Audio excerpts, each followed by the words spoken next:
If you have been following the news, you might be wondering what's happening with LPG in India right now, so let me explain.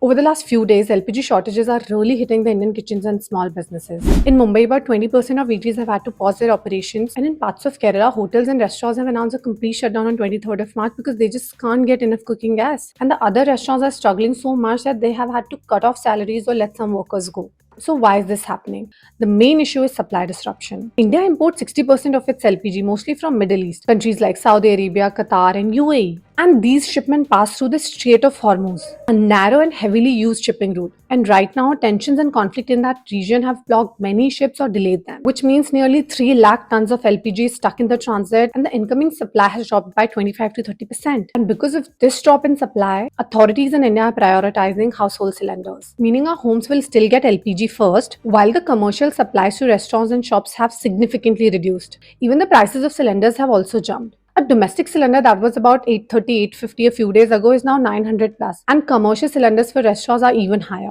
Now the real question is what our government is even doing to manage this crisis. Firstly, it has boosted the domestic LPG production by 25 to 30% to make up for the shortfall. Second, it is offering extra commercial LPG, around 10% or more, to states that support piped gas expansion. Authorities are also working to stop the hoarding or black marketing of cylinders to make sure the cylinders reach the people who actually need them. Honestly, this situation could continue if the supply issue persists. But let's start on a positive note. Despite the shortages, many households and restaurants are finding good ways to manage this. So what's happening in your city or neighborhood?